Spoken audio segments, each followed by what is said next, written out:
Welcome to The Impossible, where we empower others to face the impossible, inspire them to be impossible, and motivate them to do the impossible. I'm Matt, and I'm back here, as always, with my brother, Austin Douglas. How you doing tonight, man? Fantastic. Hello, everyone. Good. Yeah, we are very honored to bring you guys this episode. You know, we've been working through this series where we've been talking with a lot of different, just unbelievable, impossible people that we know who have been affected by childhood cancer in one way or another. And you guys heard our conversation last week with Desney Crock, who talked a little bit about the organization BrAva that works here in the Mid-Ohio Valley and how she's been able to be a part of that and how her daughter's journey helped inspire some of that work. And tonight we are incredibly honored to bring the other half of BrAva, Traci Nichols, on the podcast to share her story of how she and her family has been impacted by childhood cancer and their journey of how they worked through some of the hardest things any human, any parent, anybody could ever imagine having to face, and how they've come out now to be able to serve countless others in countless ways, inspiring so many people who have had to go through this fight themselves, and how they work throughout their lives to be able to impact others so that they can go through their journey with hope. And you guys know that we are all about spreading hope as much as possible, because we feel that it allows us to give back to others who are battling through that same journey, but it also empowers you to be able to fight through any situation you're fighting through today. So guys, we are incredibly thankful and honored to have Miss Traci Nichols on the podcast today. Thank you. That is quite the introduction. Thank you. No, we always try to honor our guests, but man, we just are blessed to have so many incredible guests that it's like, it sounds like, you know, we're building everybody up so much, but it's like our introductions can't hold a candle to who you actually are. So, I appreciate that. Yeah. That's a tall order. Yeah. Well, to start, and we were talking a little bit about this off camera, but to start, I wanted to dive in to what I'm sure a lot of people who know you know this, but some of the people who don't know you may not know this, that you are like an incredible musician and singer and artist. And we were talking a little bit about that, but I wanted to open up with just asking, like, what does music mean to you? Like, what's your journey been like in that world with working through your art and living that out, and what does music mean to you? Oh, we were just talking about it upstairs. Yeah. Music is kind of my release, and it can change my entire day. It's my go-to when I have shows. It's kind of my me time. You know, I'm mom, I work, but that's kind of my me time. It's, I just feel it. I feel the music. We discussed how not everybody even hears the music. They don't hear the lyrics, but if music's on, I can't not listen to it. Yeah. I can't sleep when there's music on because it just doesn't stop. I just want to hear it all. So yeah, that's kind of always been my release. Even when Ava was sick, and you know, I obviously wasn't doing shows at that time, but it's always just been a huge part of my life. Since I was little, I remember that's what I wanted for Christmas was CDs. Or before that, it was like I was the person waiting on my song to come on the radio so I could hit record on the cassette tape. Like that was 100% me. I wore out CDs. I wore out tapes. It's just always been a huge part of my life. Yeah, that's awesome. It's amazing how and this is something we're obsessed with. I mean, as we were talking to Natalie, it's like why we have the heart on fire, like as part of our logos, because to us that represents like passion for the things you love in life, and that's what's ultimately drawn and guided us to being on the path we're on now, is our immense passion for it. But it's so cool to talk to so many people who have these passions for all these different areas of life. And I know Austin, and I know you guys were chatting about this, but Austin is an avid musician himself, and it's so cool. He's opened me up to a lot of like world of music, but particularly finding that emotional connection, that driving, like powerful connection, how it can actually like influence your physical body even. Oh, absolutely. On the way here, I was listening to a song and I realized that it was one of the saddest songs I've ever heard. It's it has the most beautiful melody to it. And I was like, I need to switch it, because it was changing my mood. And I'm like, I don't need that going into me. And so I found some Blink 182 and I listened to it. You jammed out to all the small things. Yes. I love it. Yeah. My daughter, I have her obsessed. That's her new favorite band. Oh, that's great. That's a good one. For school, the only thing she wanted for the first day was a Blink 182 t-shirt. I'm like, there we go. You got it. Yep. She wanted the Nurse. That's what she wanted. And I was like, I can't let you do that, 8-year-old child. I'm sorry. So we had to find an age-appropriate, school-appropriate shirt, but that's okay. we found it. That's awesome. That's so cool, because it's like, you're like, hey, this is a gift I'm excited to give you. Oh, completely. 100%. Yes, it was so cool. Yeah, that's so cool. So when did you first discover your love for music? Like, when did you discover you had this love and ability to sing, and what did that journey look like? I grew up in the church singing in the choir, and I'm talking junior choir, 5, 6 years old. I remember doing a solo with a friend. We do have video tape evidence of this somewhere. But it was always what I just loved. Like, I loved getting on stage. I loved singing. Who knows what I really sounded like as a 5 and 6 year old child. I'm blessed that I can carry a tune, because it's just always been a part of me. I remember in my room, I feel awful for my parents thinking back, because I would sing at the top of my lungs in my room. And it's not like we were on a different level of the house. Okay. It was a ranch style house. So they heard it all, but it's just always been everything to me. It just gravitates to me. It's what I wanted to do. And I'm blessed that it's not a huge, money-making career, but I'm so blessed that I get to do that. Yeah. Well, it's like beyond just like the financial side of what it can do. Is it sounds like it's given you like you said it emotionally, like a release. It gives you that release. And I know that I feel that for powerlifting, like to my core, I feel like that. Like, we were laughing, I got to wear this heart monitor since I had some issues here a month ago. And, it was funny. They told me, they're like, well, you can just not like go to the gym for a month.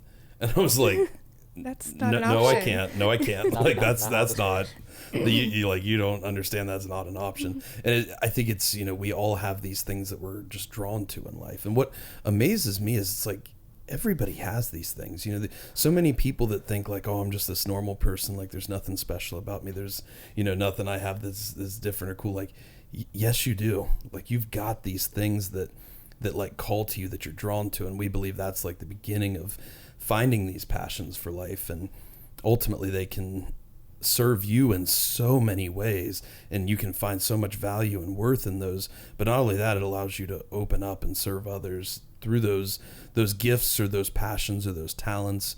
And you can affect so many others. And I know you've been a shining example of how you can do that in your own life. It's just part of your story, and it's part of accepting, like, music is part of my story. And I didn't always know that, but through music, my musical partner, Justin, I was playing already with him. We've played together for 16 years now, but that's Desney's brother. Oh, really? Yeah. That's how I met Desney. Oh my gosh. Him and I played Bridget's benefit. Oh my gosh. And that was the first day I met Desney. So was this, because I don't know the timeline fully, had you had Ava at this point? I had Ava. Okay. And when I met Desney, it was at the Marietta Brewing Company. We played the benefit for free, raising money for Bridget. And I went up to her and I hugged her and I said, I cannot imagine what you're going through. I'm so sorry. And it was within months that Ava was diagnosed. Oh my gosh. And that's part of my story, and so now I'm so close with Desney, and I still play music with Justin. He's one of my best friends, and it's, who would have wrote that, It's amazing to see how just like the universe can align in those ways. Yeah. Like it's just like, what are the chances? What are the odds? And like you would have never known how crucial of a meeting that could have been, but it was your gift and your art that brought you there. It was part of the story. Yep. Wow, that's unbelievable. So how old were you when you had Ava? I was 22, I believe. Okay. When I had Ava. Okay. I was pretty young. How old was Ava when she was your first child, correct? Yes. Okay, I thought so. And how old was she then when you would have met Desney at the benefit? She would have been probably had just turned 4. Okay. Okay, so you weren't like a new parent at that point. No. It was within like a month, maybe a year that Ava was diagnosed. Okay. Yeah, for sure. So, yeah, I had Ava at 22, 23, and she was 4 when she was diagnosed. Mm-hmm. 4.5 probably, closer to 4.5 when she was diagnosed. It was March 23rd. So, 23rd. Yep. That's very close to the time of year. Like when I was diagnosed, I know different years, different time points. It was that February going into March for me.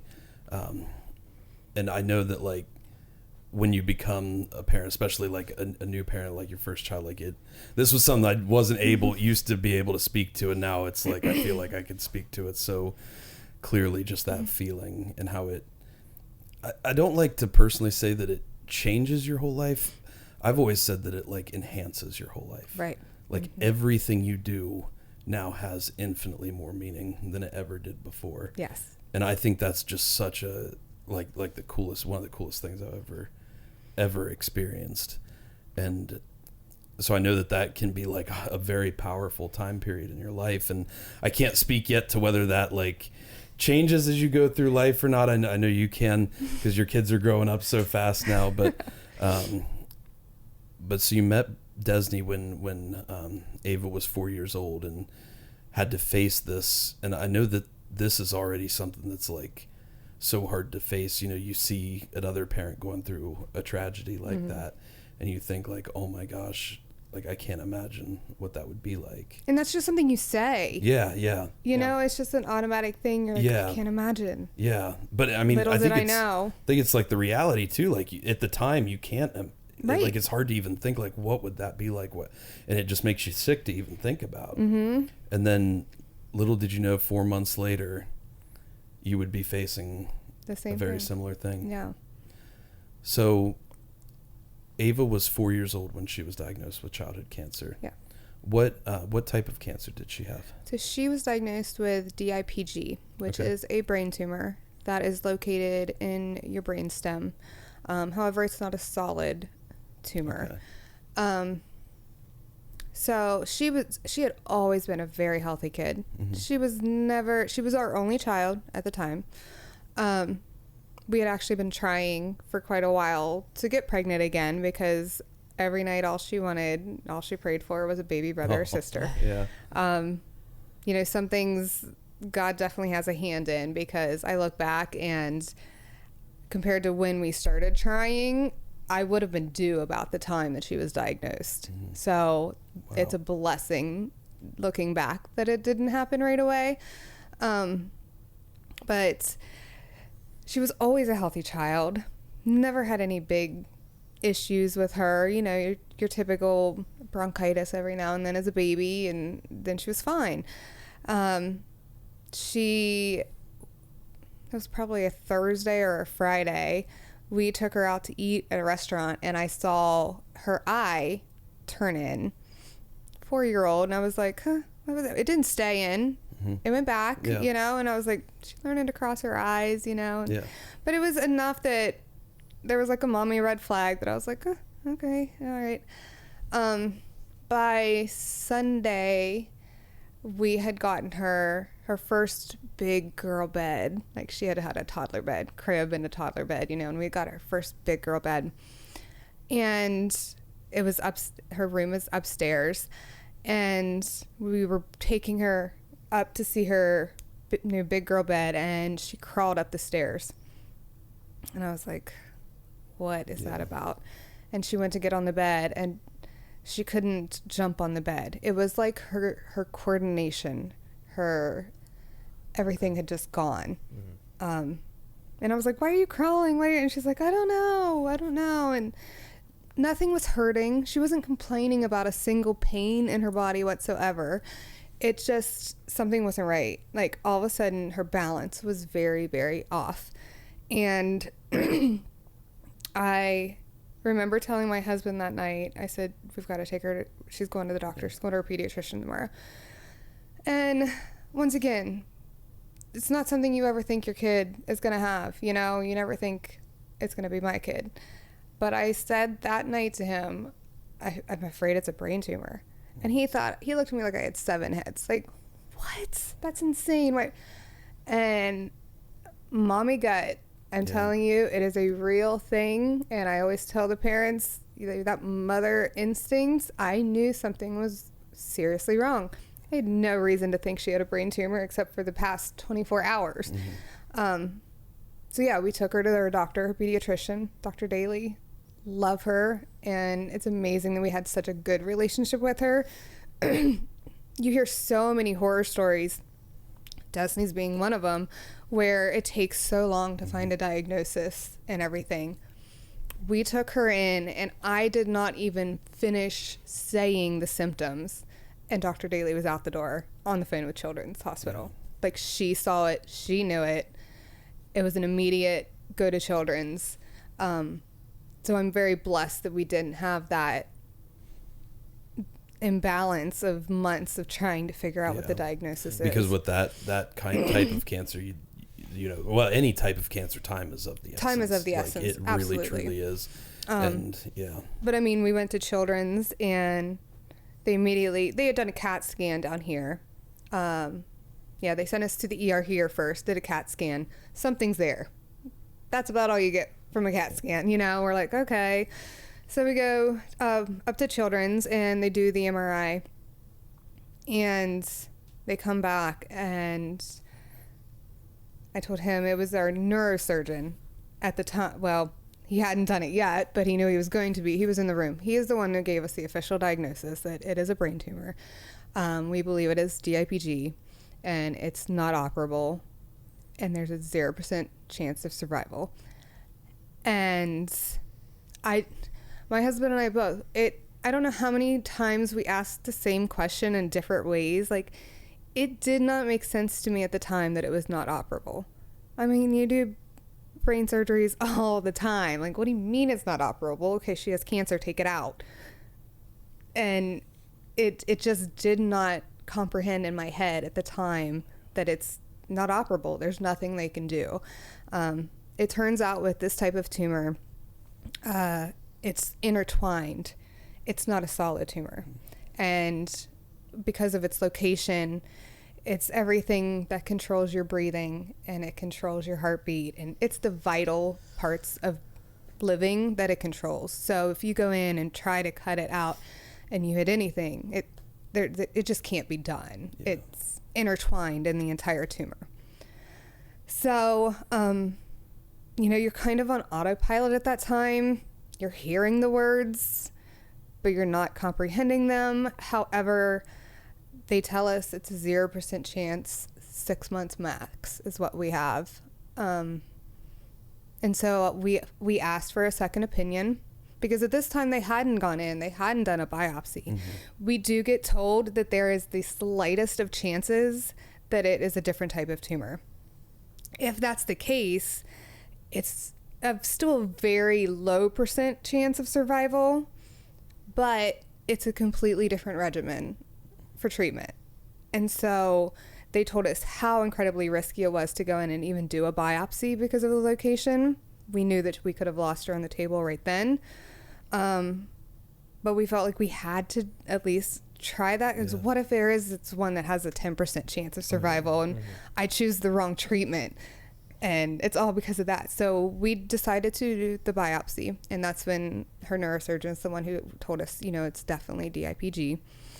And that's when we had a quick decision to what kind of treatment. They said, we can keep her here and we can do the initial treatment that we would give anybody, but it's not going to work. It's not going to work. So we asked for a second opinion. We wanted to look at clinical trials, and I believe we got a second opinion from Cleveland Rainbow Babies and St. Jude. And at this time, like, I haven't eaten, I haven't slept, I'm not hungry. Like, you're just airplane mode, survival mode. But we had about 24 hours to decide what are we doing, especially if we were going to St. Jude or not, because it was the last spot in their clinical trial, and we had to decide. And if that's the case, you're headed down there for about 8 weeks. We ended up, they somehow connected us with somebody who had been to St. Jude, and they told us that it's like Disneyland for sick kids. At the time, I couldn't picture that. Mm-hmm. But speaking to Dr. Bronisher, which was her doctor down at St. Jude, speaking to him, he was from Brazil and he has an amazing accent. I could have talked to him forever. But he just gave me some hope. It was a phase 1 trial, so it still wasn't great, but at least it was better than what I was hearing nothing was going to do. So we decided to go to St. Jude. And I cannot say enough amazing things about St. Jude. We had amazing treatment at Nationwide Children's. They worked with us even as we were St. Jude patients throughout her 2 years. We were able to do scans eventually at St. Jude and every other at Children's, so we didn't have to travel quite as much. They were always there if I had a question. Love Nationwide Children's. But St. Jude has a special place in my heart. Yeah. So everybody knows, okay, you don't have to, you'll never get billed for treatment there, but it is so much more than that.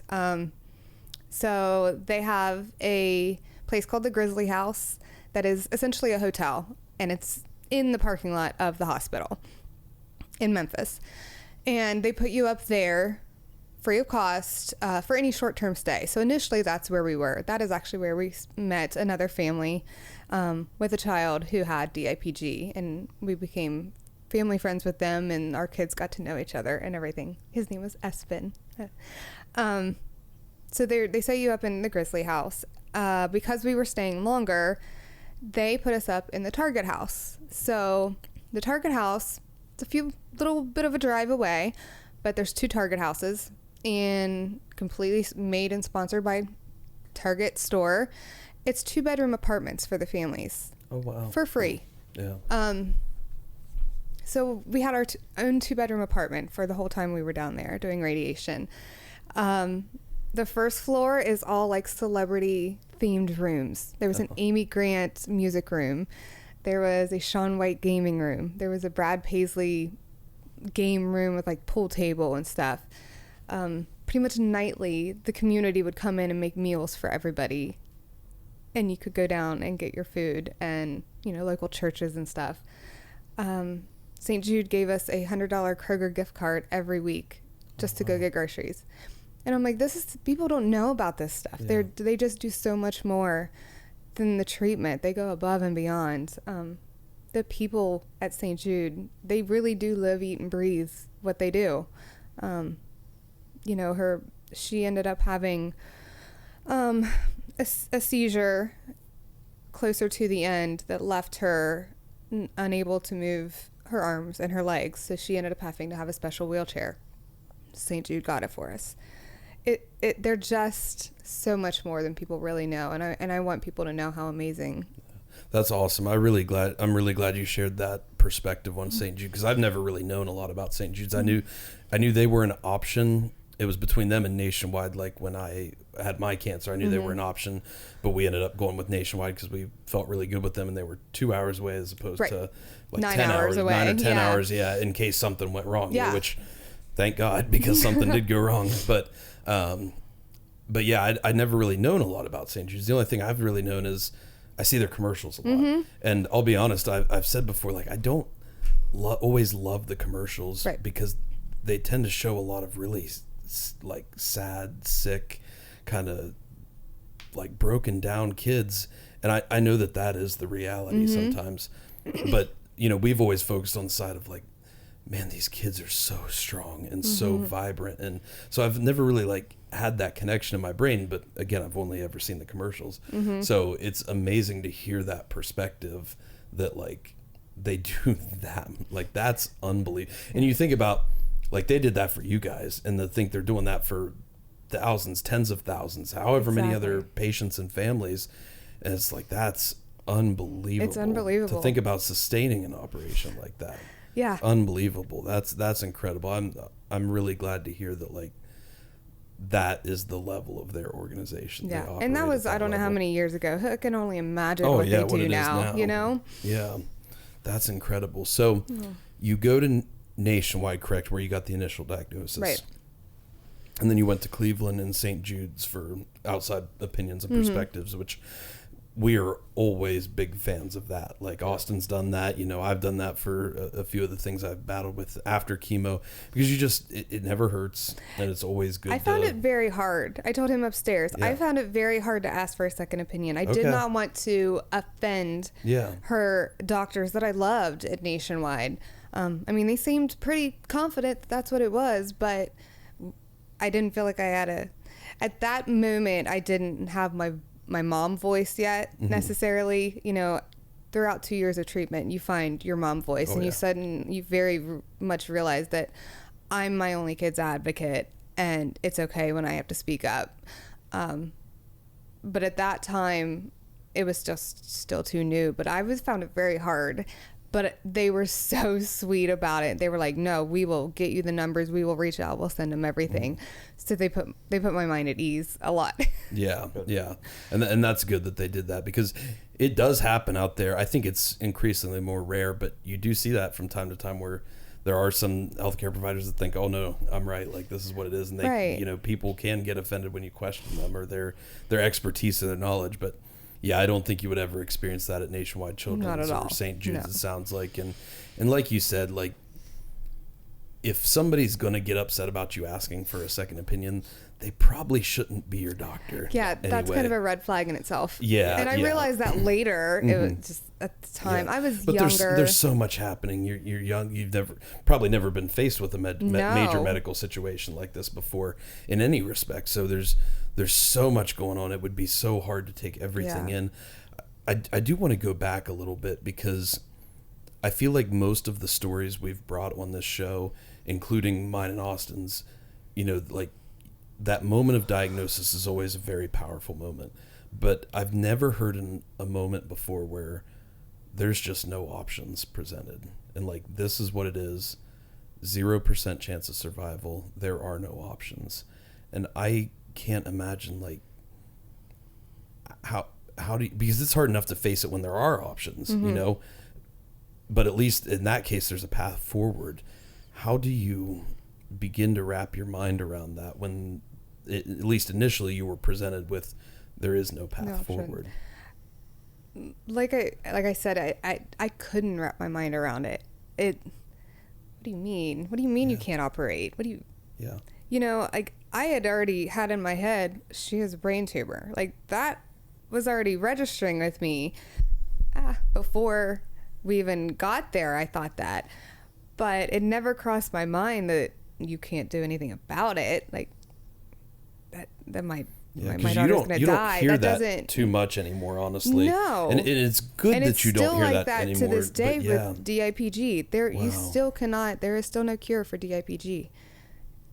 What does DIPG stand for? Oh, I knew you were going to ask me. Oh, sorry. Diffuse intristic pontine glioma. Okay, so it's a glioma. Wow. Yeah. And so it just like, so for those of you listening, like it sounds like it's just something that striates through the brainstem. Yes. And because of that, it's inoperable, because it's not like a mass you can just go in and cut around the edges and take out. It's not a genetic thing. There's no rhyme or reason. It literally comes down to one of those. There was a bad cell that her immune system didn't take care of. Because, you know, initially as a parent, you're like, what did I do wrong? Yeah. What could I have done differently? Is it a gene? Is it my fault? Is it, I don't care how many times they told me that there was nothing I did or nothing I could have done. You still go through that for months and years and years. Heck, today I still wonder, you know, maybe we just don't know what the cause is, but there was something. It would be impossible to ever escape that thought, I think. They told me, and they said it was purely physical, like the symptoms that she saw or that I saw from her. That's the initial appearance of, you know, of the diagnosis. I don't believe that. I definitely saw a difference in my child before that, and I brought this to their attention, and they were like, no, that shouldn't have been the case. But Ava had always been an incredibly happy child. Angel child, I'm talking, like easy baby, easy child growing up, didn't throw fits. Like, she was very, very easy. And I would say she was diagnosed in March, early winter probably before that. I saw a change in her personality. I look back at pictures and I could see it. We have a sled riding picture that just looking, she looks like just gone, blank in her eyes. She had just started acting out, saying things that she would never do before. Of course, she was my first child, so I'm like, how do I deal with this? How do you discipline your child? And, you know, she's 4, but it had gone so much that I had researched child depression and bought a book that came about a few weeks after her diagnosis, that came in the mail, about how to deal with unruly children and depression in kids. And that book came in the mail, and I just threw it away. I was like, it made me sick that I was even thinking that, because I know that it was the tumor that was changing her personality. Well, I think it makes sense. Like, the brain is the central control hub for everything, you know? Right. And I mean, it's, you know, like thoughts, emotions, feelings, physical connection. Like, the brainstem specifically is one of the like main connection points between the brain and the body. Like, it's what gives us like conscious control over the body and autonomic control. I mean, it's just, and that's again why I would see that they couldn't go in and operate it, because the chance of cutting like absolutely vital, essential things is so high. Your breathing, yeah, everything, your heartbeat, everything, and things that we don't even understand. You know, connections we don't even know that are there. That's wow. It's hard to not like think about like what would it be like to be in that position, and it's just, you know, like I say, it's a perspective that we've never encountered before, where there really is no path forward, but somehow you guys were still able to find a path forward in the midst of all that. And a lot of that sounds like it started from, you know, getting outside opinions. And so I guess I would ask, like, for somebody who's facing that scenario, like, what is the path forward? You know, everybody has their own way. I said before, there's no right or wrong way of how to do this as a cancer parent. You don't get the book that actually explains it, because every single journey is different. I was raised in the church. I rely on a lot of my faith. Initially, while we were still at Nationwide, I was angry, so angry with God. Why would you do this? Why? And a friend pastor that had known me my whole life showed up.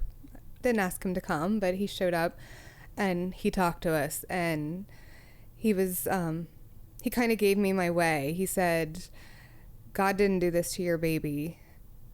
The sins of the world and Satan did this to your baby. God is your way through this. And I'm like, that's what I needed to hear. Like, because I was done. I was losing my faith. The same day of Ava's diagnosis, we were trying to call our best friend to let him know what was going on. Best man at our wedding, everything. And it was later in the night. We were in the hospital room for the first night, and my husband got a phone call. It turned out it was from his sister.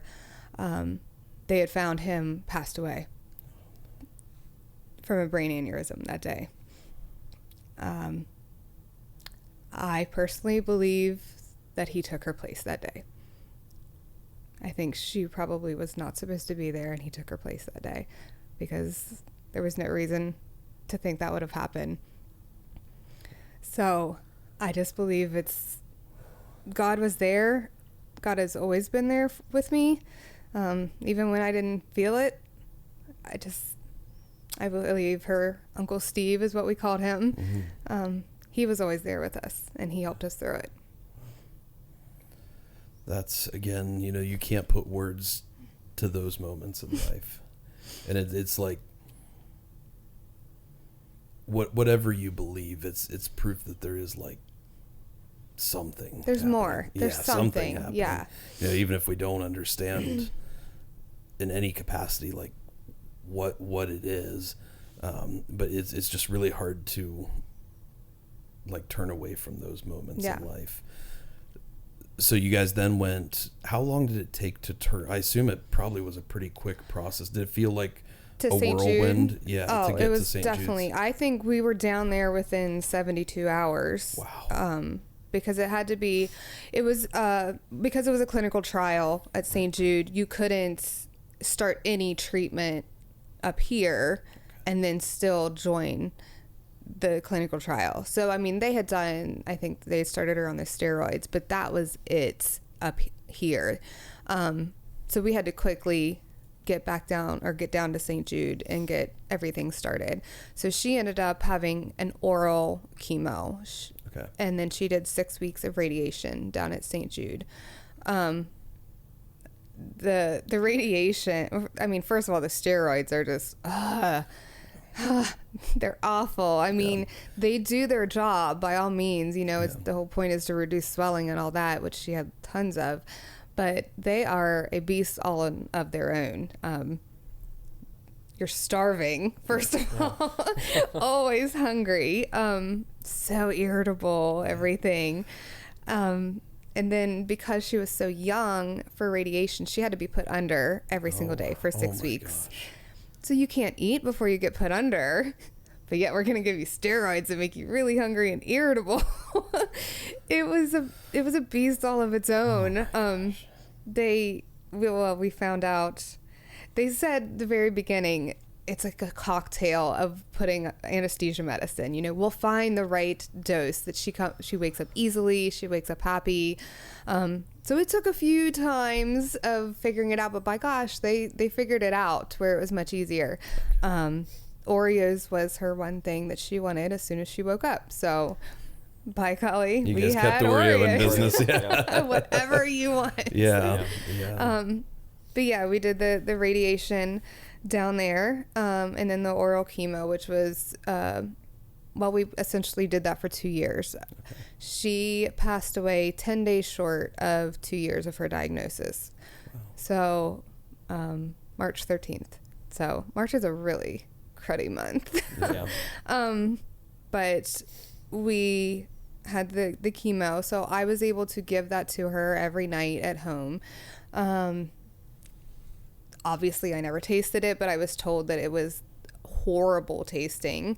And you have to keep it down for so long. And so it became a trial and error of what can I mix it in that she will eat it. It's covered up enough that she'll eat it, but not give her, like, we found chocolate pudding. That was what worked the most, but not a whole cup of chocolate pudding, just because she was nauseous because of it. So the chance of her keeping a whole cup of chocolate pudding down was slim. So, how little can I get away with a chocolate pudding? Just enough to cover up the taste, but not.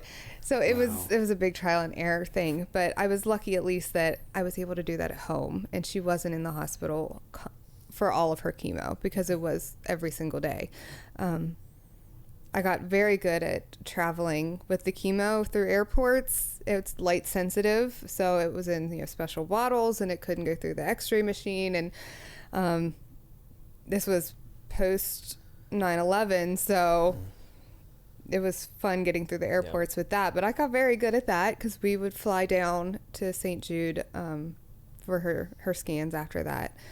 But yeah, we did the chemo for almost 2 years. After she had the seizure, she had gotten most of her mobility back after the radiation, because the radiation did really well. It really shrunk the tumor. But we were told that was temporary, So she got most of her mobility back. She was able to use, it was her right and left side, or right side that she had lost initially. And so with therapy and everything, she was walking again.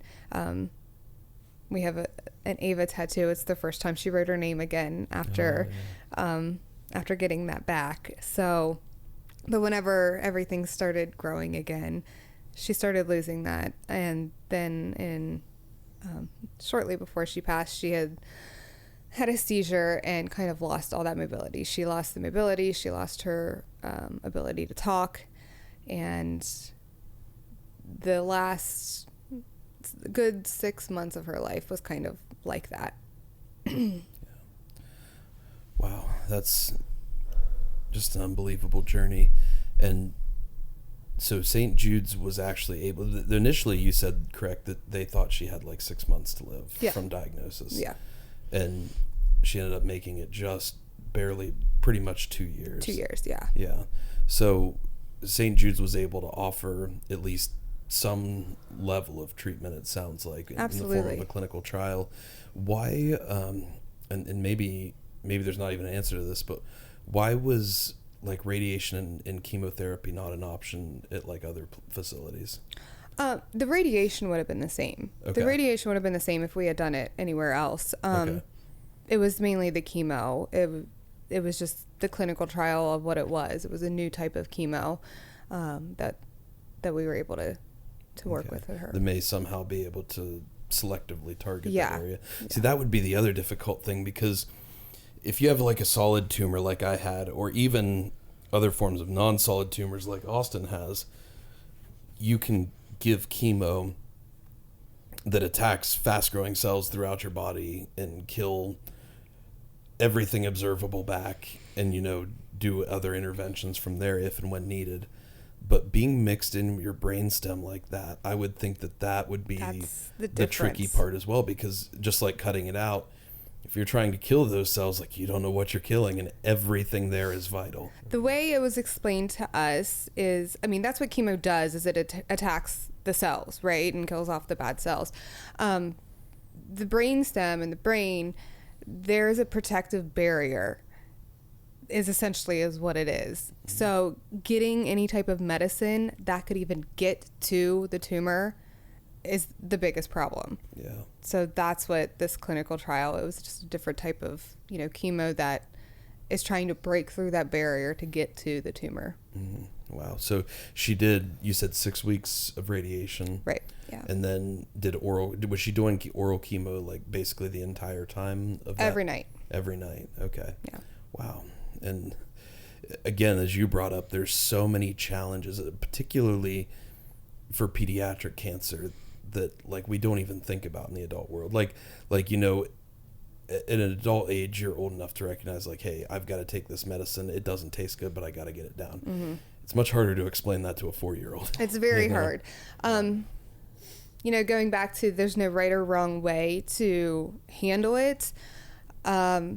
She hadn't known anybody with cancer. Yeah. We never said the C word to her. We never told her she had cancer. She decided in Nationwide Children's Hospital, I said, that there's something in your head that is not supposed to be there. She looked at me and she's like, it's a frog.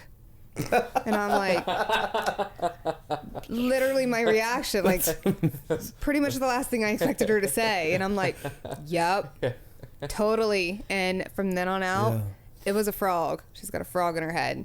We had the port put in up at Nationwide. It was her bump. That's what she called it. Like, okay, that's what when she needed to get accessed, her bump needs a drink. She's giving her bump a drink.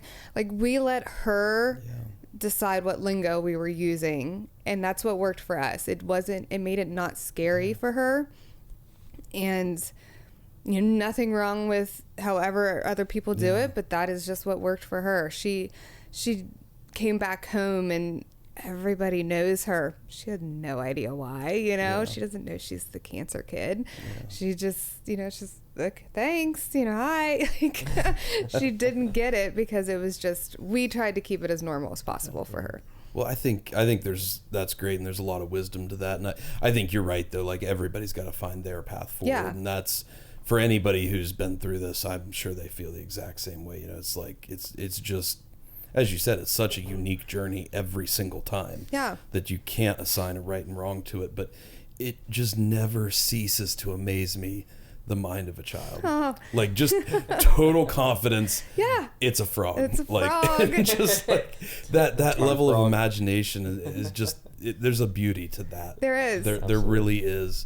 And I don't know if it's because it was kind of around the time that Princess and a Frog came out, which it turns out that people who worked on the movie heard about all that. She ended up getting all this stuff from Disney, a signed poster from them with like the directors and the writers and everything. Oh, wow. And it was her frog. So that is amazing. That's it's moments like that like, to me, it's like just the fighting spirit and the imagination and the beauty of a child is just it's words can't describe it.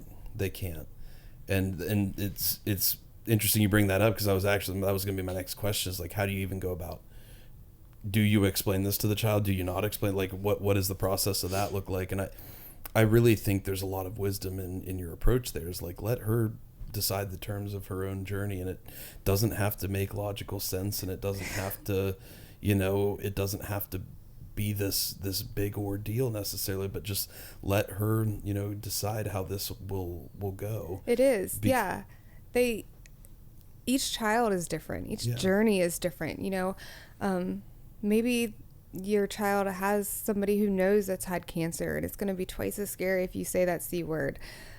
That's one of the first things I say to the BrAva parents when I talk to them is, there's no right or wrong way to do this. There's no right or wrong decision, because at the end of the day, you're making the decision that's best for your child. Nobody else knows them like you are. So whatever you decide, it's right. And I think that piece you touched on earlier of that parental instinct is so huge. It's funny, I was actually talking to Lauren about that the other day. I was like, it's amazing to me, like, how well we know this baby. Like, we can look at her and instantly know she's hungry, she's tired, like all those things, and I just like know it, and there's no question in my brain.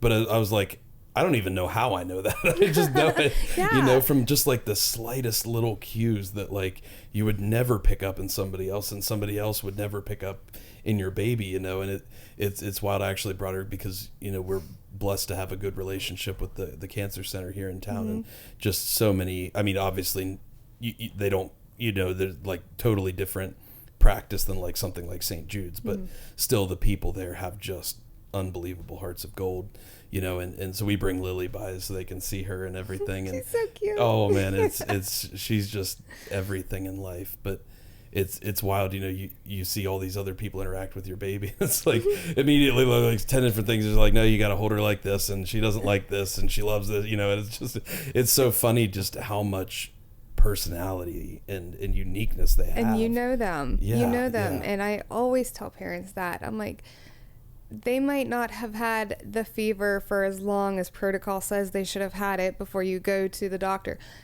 If something's wrong, and you are their only voice. When they're that little, you are their only voice. I am so not a confrontational person, but I definitely found my voice while she was in treatment. I'm somebody who will give them 100 chances to, I give you lots of grace, except when it comes to my kid. And Mama Bear came out a couple times, like maybe they were trying to access her port, and this woman definitely, she says she knew how to do it. But after 3 sticks, you know what? I'm going to speak up finally and be like, no, you don't get to touch my kid again. You need to go find somebody else. And that's totally against my personality. But as a parent, it came just pretty part of it. natural. Yeah, you have to be that advocate for them. Yeah, and it's okay to do that. It's okay. Right, you don't have to do it rudely, but that's your job. That's your job as the parent. Yeah.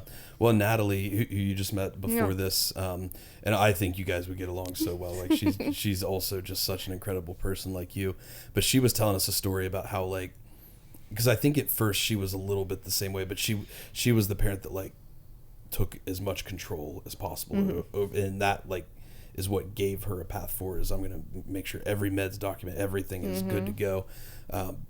But she got to the point where, because her son had leukemia, which is like a 3-year long process they go through, and she got to the point where she could access ports better than pretty much any nurse could, and with, like, no medical training. But there was one time they were in a local ER where the nurse, like, pushed the needle in to access it, missed, pulled it back out, and then used the same needle, pushed it right back in.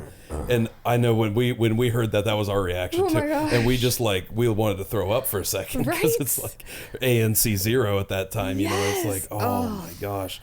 And so it's just things like that you just you can't even imagine. But it is wild how you, not just as a parent but as a person, you can fundamentally, like, you just develop these skills and these abilities and this knowledge overnight, just because, like, that's your whole world right there. And it's amazing what that can bring out within you, when it has to.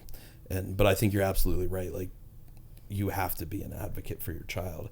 But I also like what you say about, like, even at 4 years old, like, I was fortunate that I had parents who let me make basically all of my treatment decisions and by myself, and I'd talk with them, and talked with a lot of people, get input and decisions and things like that. But I was 17 at the time, getting ready to turn 18.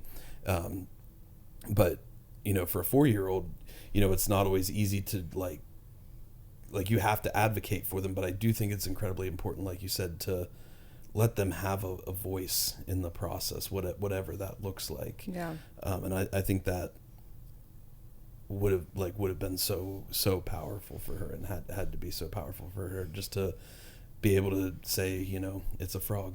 It's a frog. Yeah.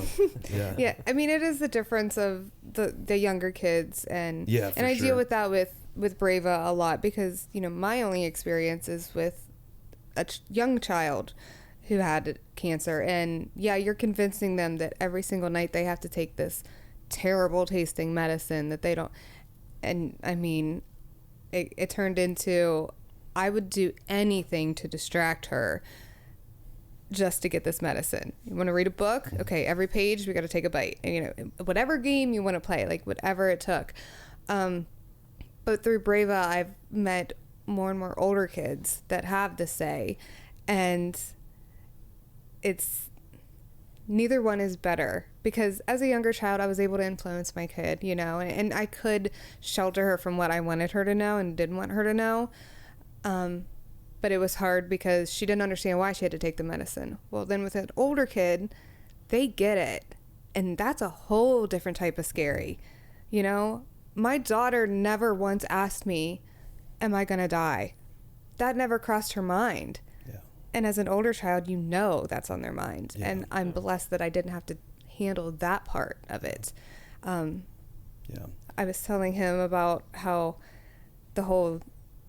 they both suck. There's no good or bad. The family that we met at St. Jude, we were sitting in the radiation room with the parents. Both of our kids are getting radiation at the same time for the same disease. We both know the outcome. And they tell me that they have an older daughter back home in Pennsylvania. And I looked at him and I was like, I can't imagine leaving one of my children for this long. And he looked at me, he's like, I can't imagine this happening to your only child. And it was like the realization of, you're right. Neither one's better than the other. They're both awful. Yeah, that's what we've said, is like because we have, especially recently since doing this series, we've realized there kind of is a distinction between that, and there's no clear line for it, but that, like, adolescent young adult versus like pediatric little kid. That, like, and we've said the same thing, like, one is not better than the other. They are just different challenges, right? Totally different worlds. And it's just one of those things, like you have to figure out your situation as it is, and that there are no right answers. And in some ways, I think it's hard to hear that there are no right answers, but I think at the same time, it can be empowering in that there's no wrong answers either. Like, right. You have to rely on that instinct and move forward with what you think is best in that given moment. And, you like, that can empower you, at least in a way that, like, I just trust in who I am and who I know my kid is. And if I put their intentions, or if I put them at, like, my highest intention, like what's best for them is my highest intention, then at the end of the day, that's the right answer. That's the right answer. Yeah. So, and I've kind of carried that through that whole thinking through with the grieving process. Because we've lost at least numerous kids through BrAva, and it's not something I ever thought I would have to be there for somebody for, but I'm honored that I'm able to. I've been to funerals to our BrAva kids. I've tried to never miss a funeral, but where I've never even met the parents. I've spoken with them. I've never met the kid, but I've talked about them with their parents. But I want them to know that somebody's there, and so I go, and it's the same thing. There's no right or wrong way to handle it. You do what you have to do because you don't have a choice. Yeah. And that was something, I wanted to ask you about as well, because this is something that, while we were again talking with this about this with some of our other guests, is life can present these tragedies, just things you would never imagine, you would never wish on anyone else, but yet they can be a part of life. And we've often felt that, like, the way to work through that is to find some way to create purpose and meaning for it. Like, find some way that, yes, this thing happened to me and it's awful and I would never wish it on anybody else, but if I can find a way to help someone else going through the same thing, then at least it allows me to do something beneficial with that experience, right, and positive with that experience. And in that way, it's like, it's like Ava lives on through that, like in spirit and within you guys. And that was kind of one of the things I wanted to ask is, like, how did you as a parent face the grieving process of working through this? And then in addition to that, how were you able to move on and develop this whole organization that now serves so many parents in the way that, like, you needed most in that time? I quickly learned that there's no one way to grieve. My husband and I, well, very happy, we handle things very differently. And I'm very much a realist, and he is a hopeful. We discovered that during her treatment, because at the very end, it was our last visit that we ever did to St. Jude. I knew what was happening. I knew it was coming, and I wanted to know what to expect, what's going to happen, what order, how bad is it going to get. He felt that if he even thought that, it was losing hope. So at our last visit, I made him and Ava leave the room, and I asked the doctor, I said, give it to me straight. I want to know everything, every bad thing that's coming. I didn't share it with him. I respected that he didn't want to do that. He didn't want to hear that. But that's just my way of dealing with it. I need to prepare as best I can if there's any way to prepare, And it's kind of the same thing with grief. We dealt with grief differently. I was very much I wanted to stay to myself. I wanted to stay inside. He is a busybody. He needed to get out and do things. Not necessarily in public, but he needed to be out in the garage working on something. I think I easily could have felt like he abandoned me, but I understood that that's how he needed to process. it's not how I wanted to process. And so we respected each other and how we had to deal with it. When it got bad enough, then we would talk about it and work our way through it. You don't want to, if your spouse is having a good day and you're not, you kind of feel bad bringing it up. You don't want to bring them back down. They're finally having a good day. So I'm blessed that I have a really, really good group of girlfriends, and I have an amazing mom and amazing family that if I didn't want to bog him down with it for that day, they would listen to me at any time. With that being said, I'm also not a big talker about it. I'm more of a, let me lock myself in the bathroom for an hour good cry and then, dust myself off and go. Because this is something I say to a lot of the BrAva parents is there is nothing to say. There's nothing anybody can say to me that's going to make me feel better. I understand that. So it's almost like there's nothing I can say that's going to change it. There literally are not words big enough for the pain and the anger and all of that.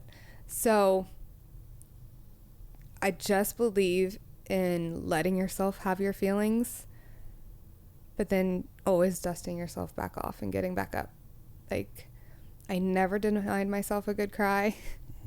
Usually it comes when you least expect it. I mean, still to this day with grief, the most craziest random thing is what's going to make me upset.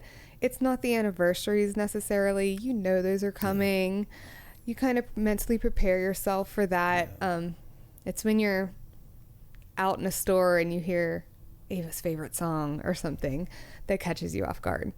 But you just have to give yourself grace and let yourself feel that. It's okay to drop everything and walk out of the store and sit in your car and cry for a minute. Because I personally always felt a lot better after a good cry. But I would talk to anybody who wanted to talk about it with me at the time if that's what I needed. It's just the ebb and flow. It's a constant ebb and flow for the rest of your life.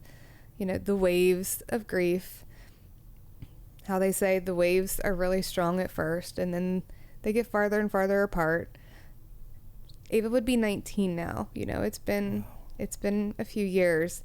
It doesn't hurt any less, but it does get easier to get through those big waves that come through because they're not hitting you every single day. So just like with the initial diagnosis and the process, it sounds like there's not really any right way to grieve either. There isn't. What you need, because what I really latched onto there that you said is that there is nothing that will make it better, and there are no words big enough to describe it. The biggest thing I remember from her viewing, God bless our amazing community, it was so many people that came out to show their support for her. But I eventually got to where people would walk up to me, and before I would let them say anything, I would say, I know there's nothing you can say. They'd give me a hug and would walk on. And I was like, that's how I needed to get through it, because there's nothing they could say, and you get tired of hearing the same thing. I'm so sorry for your loss. They mean the absolute best, and I so appreciate them for that. Yeah. But I've realized in that moment that that's not what I wanted to hear. I didn't want them to try and, you can't fix it. I don't want you to try and say something to fix it. I appreciate your support. Give me a hug, and that's all you need to do as somebody trying to support someone who's grieving. That's what I kind of learned from that. And even to this day, when I walk up to them, anybody at a viewing or anybody at a funeral, I just give them a hug and I say, I know there's nothing I can say. Yeah. And that is just, those times are so impossible. Yeah. Because, we've now been to like the more we get involved in this space, and we're so thankful to be involved in this space and to be able to help people in any way we can. But there are the times where we've got to go to funerals. Yeah.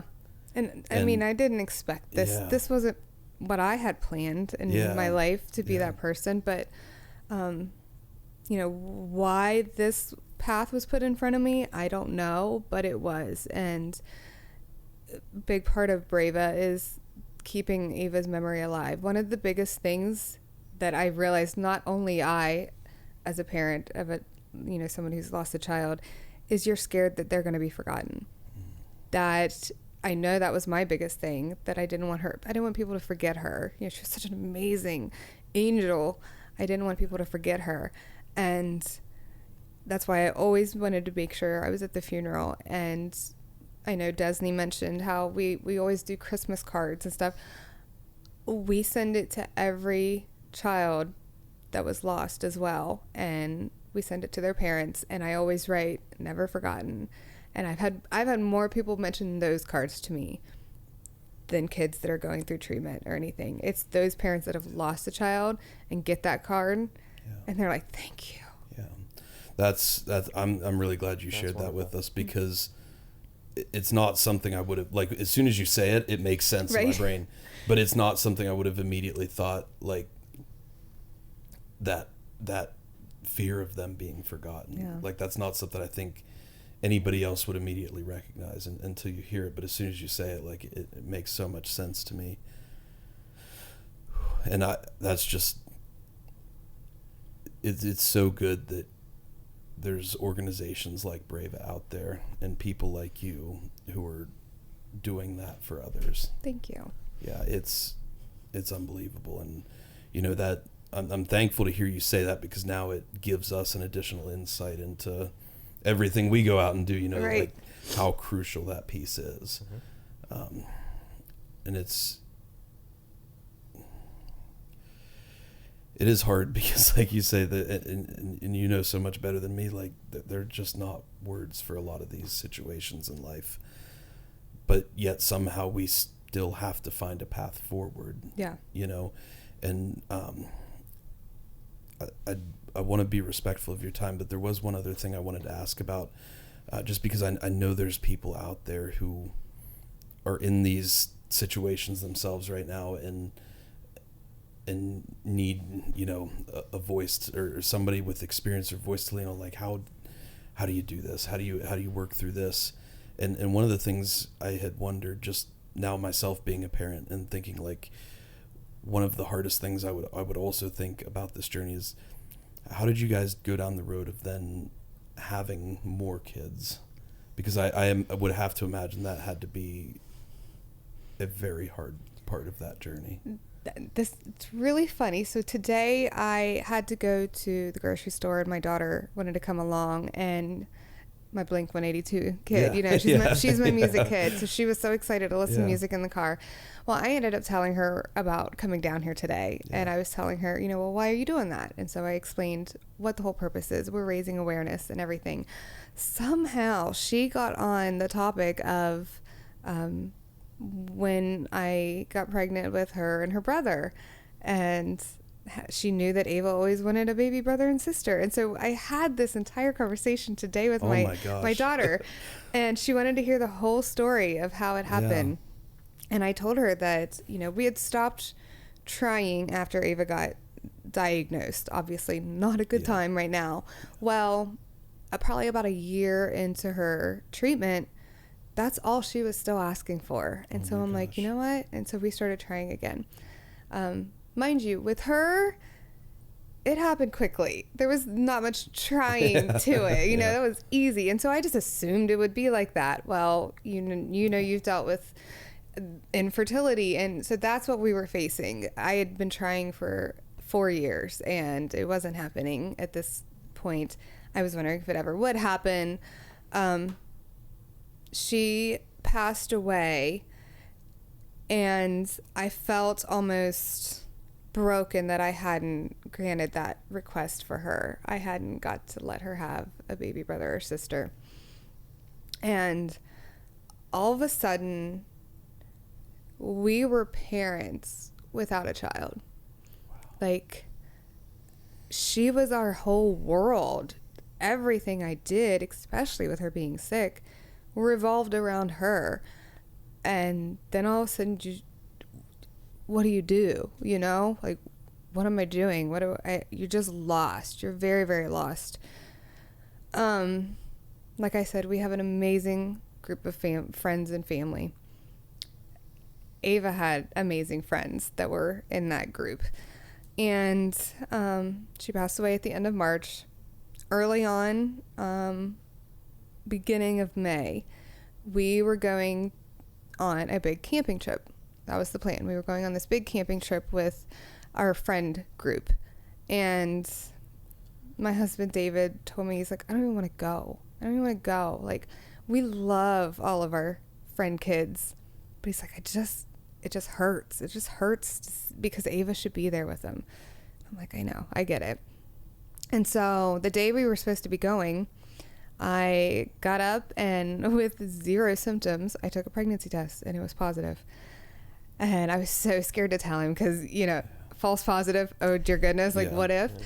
So my best friend works at a lab and I was like, I'm coming down. And I went down, blood test, immediately I was pregnant.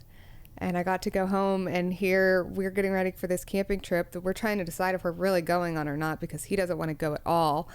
And I got to tell him that I was pregnant.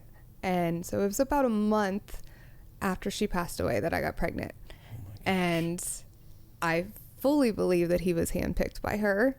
I believe that the timing was exactly as it needed to be, even though that's not how I had wanted it to be. It's how it needed to be because I also have no regrets that she had all my love and she had all my attention. And I can only imagine going through, especially the end of the treatment with her while having a baby. I can't imagine doing that. So, I mean, it happened as it needed to happen. And I told my daughter today, I said, I remember praying that it was a boy because being so close, that feeling of replacements was just something that I couldn't fathom. It had to be a boy. Otherwise, I didn't know how I would be able to react. So it was a boy. Yeah. His name is Asen, and he is almost 12. But I'm also very much a girl mom. Okay, maybe it's because Ava was first. But ultimately it's because I'm a little bit more of a girly girl than I am, a tomboy. I knew I had to have another daughter. And again, we had trouble getting pregnant with her, but it happened. And when I found out it was a girl, I was like, that's it. That's what I needed. Yeah. And she came out and she looks so much like her sister. Really? She gets called Ava all the time. Oh my by gosh. Tons of people, just on accident. Yeah. She looks so much like her. Wow. Wow. That's amazing. And now they're growing up so fast. Now they're growing up. I'll tell you, getting past the age of 4 was mentally hard. Getting past the age of 6 was mentally hard. I know Disney talked about the PTSD of it and everything, and it's legit. And I'm very blessed. I've had the opposite experience than Disney had with the mental health side of it. I know she, had to ask for the help. I felt like when Ava passed away, everybody thought I should be on meds. Like, it's just a given. You lost a child. You should be messed up. I didn't feel like I needed anything additional. I legit felt like what I was feeling is what I should be feeling. I shouldn't be happy right now, but I'm not so bad that I'm not, trying to process it. And so I have a doctor, and I went to him and I mentioned to him, they think I need something. And he was like, no, you don't. So it's literally the opposite of what Disney went through, because I needed that validation that, no, you're okay. And it's okay to need help, and it's okay not to need help. But it's like, I feel like what I'm feeling is pretty normal. So I'm really blessed that I had that doctor that said, it's okay. Yeah. It's okay to feel what you're feeling, as long as you are okay later on. And well, and I think, just to be able to, for him to question that and say like, do you really though? And I'm like you, I think, again, this is an area where everybody's got to do what's best for them. Yeah. And there's no right answer, there's no wrong answer, but it's just the right answer is what's best for you. But one thing you said earlier that really stuck with me too, and I agree very heavily with this, is that we have to and we should feel our emotions, you know, and I think that whether, like, whatever that looks like for you, you know, it is going to be different, but we have to be able to feel those emotions. And I think really, you know, that's ultimately how we end up processing them. I view it as like a system. Like, you've got to be able to feel it and let it work its way through, and like you kind of said, tidal waves, you know, and let the ebb and flow come, and not that is the ultimate final answer and that alone fixes everything, but I do think, like, I've never seen like sadness or fear or anxieties like these things that we shouldn't feel. Right. Like, certainly, yes, they can become dysregulated in the brain, and, you know, then you approach it from a whole medical side. But I don't think they're things that we shouldn't feel. I think they're integral parts of being human, and we have to be able to embrace that just as much as the love and the happiness and exactly all of the emotions that we love, because I think one loses meaning without the other. You know what I'm saying? Like, it's like you have to know true sadness to know happiness, you know, and it can be a spectrum, and you have to go through the peaks and the valleys, and again, that looks different for everybody in everybody's life, but I think your story is just, and Ava's story and your whole family's story is just an unbelievable testament of what people can face and how they can go through it with love and as much, like, you know, life as possible. And that's why I'm just so honored that you were able to, or that you were willing to come onto the show and talk to us about it, because again, as hard as it is to talk about some of these things, I'd be interested to know if, like, how your journey developed in this. But as hard as it is to discuss a lot of these things, I'm sure as hard as it is for you to have to go back and relive it and experience and bring up those memories, like, you know, there are people out there today that are living through that same thing right now. Mm-hmm. And at least for me, I've always found a lot of meaning. I've found a lot of meaning and purpose, and, like, well, it's not easy to talk about, it's hard to do, but if I can go back and just help one person going through that same thing, then at least I bring some good of it. Right. You know? It's not like it's worth it type thing. That's not the case. No. It's, you know, it's the purpose that was put in front of me that I didn't choose, but it would have been nice to hear from somebody whenever Ava was sick. If I can do that, if I can be that one person, then it's something I need to do. And, you know, I mentioned before that upstairs when we were talking, that when I contacted BrAva family, a lot of the times they don't know who I am, and I give them my backstory. And it's opening it all up all over again, every single time. It's letting them see the raw emotion, and the reason is so they know they're not alone.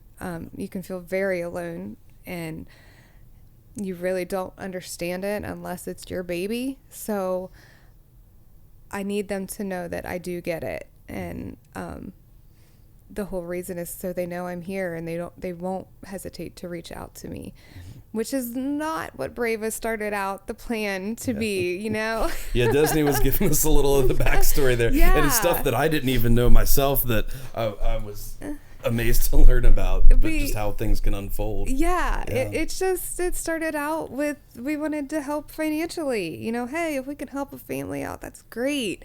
That was the only plan to begin with, but it turned into this emotional support system. You know, we've helped more than 70 families in the Mid-Ohio Valley. Wow. A lot of those we've adopted more than once due to, you know, their cancer coming back or a secondary cancer coming because of treatment. So, you know, we have a private page where we connect all the parents, and we pretty much tell them, look, this is open. You know, you guys get it. You understand how angry you can be sometimes, or just a silly little praise that nobody else would understand is such a big deal. you can go in here and this community gets it. You know, hey, my kid did this today. Nobody else would really care, but we're like, yeah, that's amazing. Or ask crazy questions like, can my kid swim in a lake while doing chemo or with the port? You know, asking crazy things like that. Well, it's turned into this huge emotional support where sometimes the parents aren't looking for that support. That's okay. But sometimes they want it. And I've seen throughout the years these friendships form, not only with me, but just with the other parents where they connect. And then some of our older BrAva kids we have on the page, maybe they're looking for another teen who is going through the same thing. So yeah, it's turned into this emotional side that I never expected to happen, but it's truly a blessing. Yeah, it's just unbelievable what BrAva is doing. You guys have been a huge inspiration for what got us started like last year because initially this all started off as I'm going to run a marathon and raise a bunch of money for kids. And it was that same kind of thing of like, I'm going to run a marathon because it's hard, but I'm going to raise a bunch of money and help people. And then I think inevitably you go down this journey and you realize like, yes, the financial side is so great, but what has the most impact on people and not just like the impact, but like the immediate impact, like right now it helps them directly, is that emotional, mental, spiritual side of everything. And that's why we kind of evolved everything to centering it around, you know, like giving kids hope and helping them see like how strong they are and how special they are and how amazing and incredible they are, and trying to build them up and empower them, you know, like that's really kind of what it unfolded to for us. But it's kind of wild. I didn't even consider that, but yeah, it started out like as a financial kind of thing for us, and now we've built, you know, this whole thing around it, and it's like you say, you like didn't even know this purpose was right in front of you till you start walking down that path. But I did want to give you some time to say like just whatever you wanted to say about BrAva.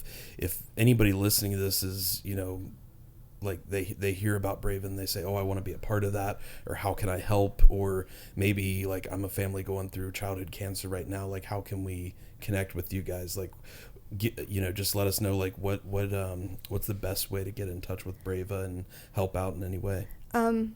So you can contact us through Facebook. We have a BrAva Fight page, or email, which is bravacares@gmail.com. So definitely the email. I'm always checking that. Anybody who wants to help. Right now, we are a group of about 21 volunteer working moms. That is who BrAva is. Numerous of the members now are BrAva moms themselves, where their kid is, you know, finished treatment and they wanted to give back. Over the years, we've had committee members that have come and gone. You know, life changes, kids grow, different things, priorities, and we've had people come back. So it all comes down to we all have the same goal, and that is to help these kids no matter what. When I say 21 women, some of these are some strong-minded women. We had some strong women on this committee, and their determination is second to none. It's amazing. Yeah, we might have a disagreement of how something should be done, but it's always looked past. It's always compromised on, because at the end of the day, we have the same goal. So I cannot say enough about the BrAva committee. They get stuff done. They're amazing.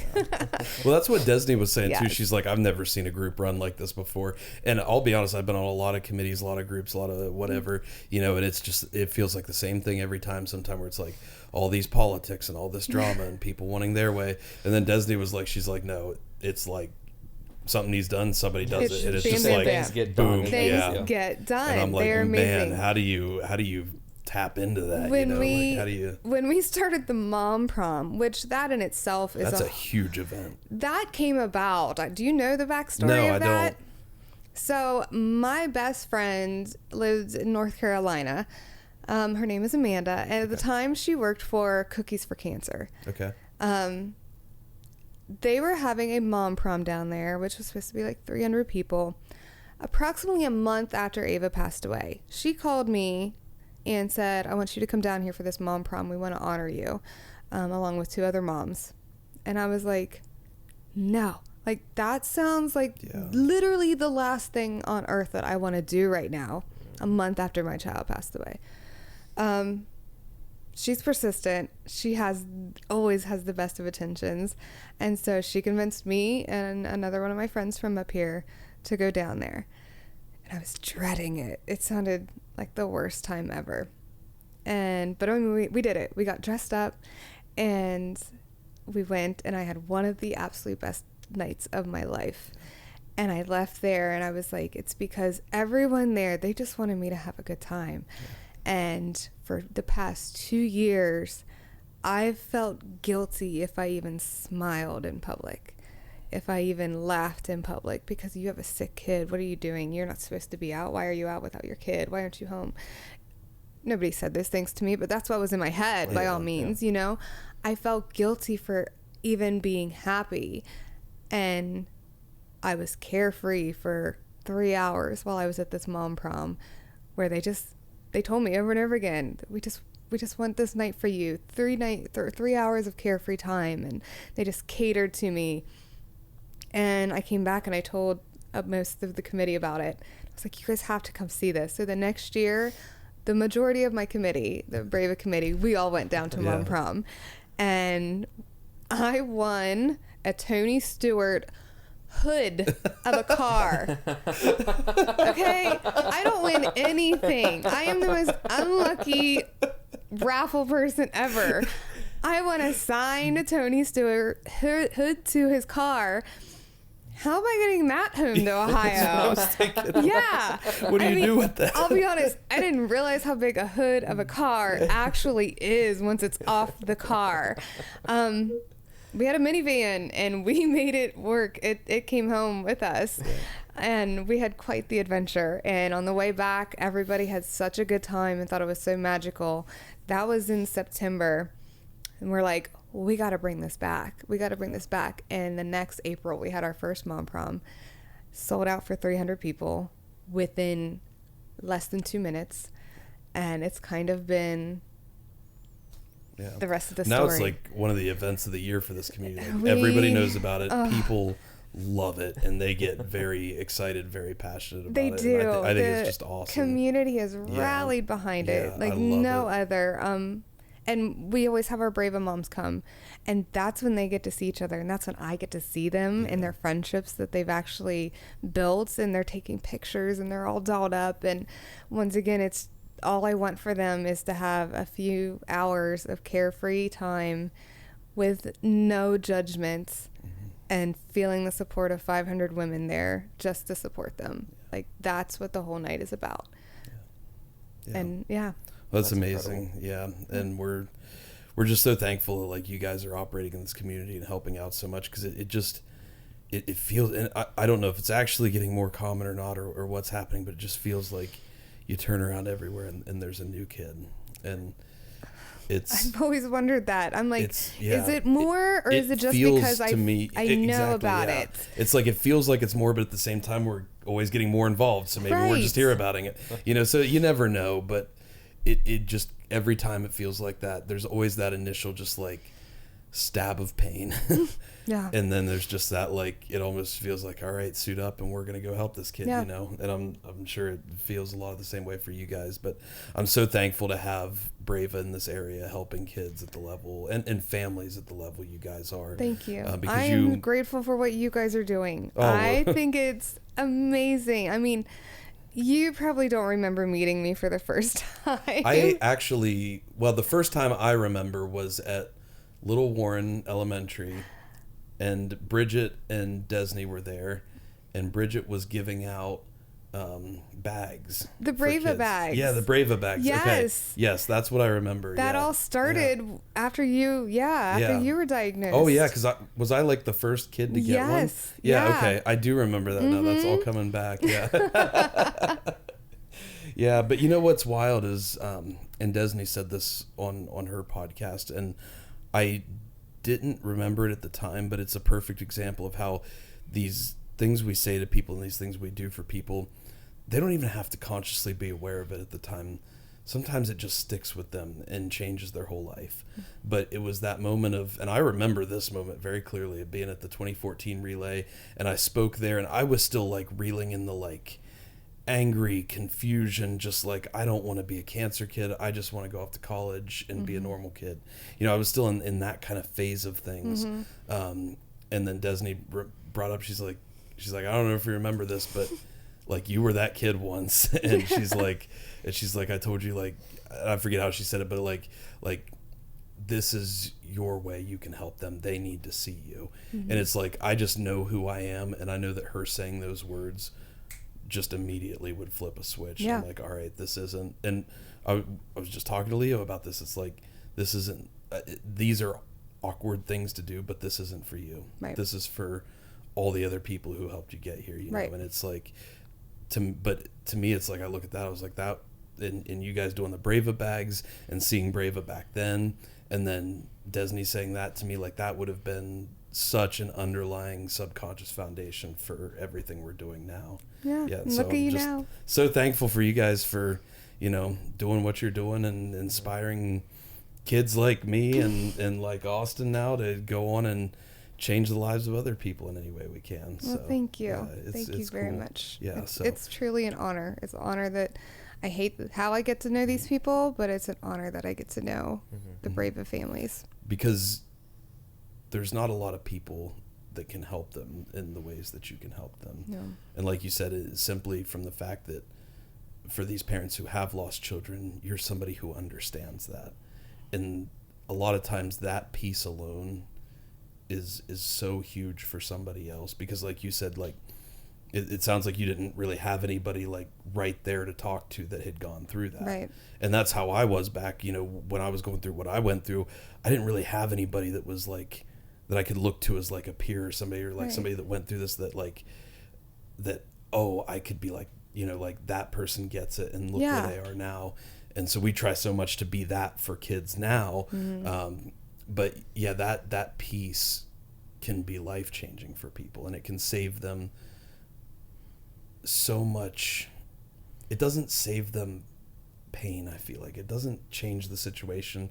And like you say, it doesn't make it better, but at least I feel like it gives them a path forward or a light at the tunnel. Yeah. You know, just like, As long as they don't feel Yeah. alone. As Yeah, long as, yeah. you know, as awkward, maybe they don't know me and maybe it Yeah. feels awkward, they know that it's an option. yeah, You they can know reach out somebody to me. else understands, somebody Yeah. else gets it, and somebody else has been through it before and survived it before. So, well, Traci, thank you so much for coming on. Thanks for your time today. Like I said, we were so honored to have you here. Guys, we're going to wrap this up pretty quick today, but I do want to let you know, like, as always, you guys know what to do. If you found something positive from this episode, which you absolutely certainly did, you know, that this is another episode that it's not always easy to talk about, but it's incredibly powerful, and we know that it has the power to help people. So if you guys got something good out of this episode, please share it with someone who you think it would help, who you think it would provide some level of comfort or solace or positivity to, because at the end of the day, that is how we live out our mission and our vision at Impossible Performance, is by spreading this message to as many people as possible to help positively affect their lives as much as possible. Austin, brother, you got anything else? All good. All Yeah. good. Thank you again. Thank you. Thank you. Good luck at the marathon. Oh, it's going to be so much fun. He's gonna crush it. We've So much fun. it's gonna be an interesting year this year. It really is. But Peculiar. yeah, but you know, circumstances change and we adapt to it, and Yep. we face it and do the best way we can and find our path I'll forward. be thinking about you. And we still show up. Yeah, Yes, absolutely. Absolutely. So, all right, guys, thank you for listening. Thank you for everything you do to help support this platform, support this show, and our efforts in spreading this message. Because at Impossible Performance, we are striving to build a global culture of strength, fostering a spirit of growth in constant pursuit of the impossible. Take care, and as always, be impossible.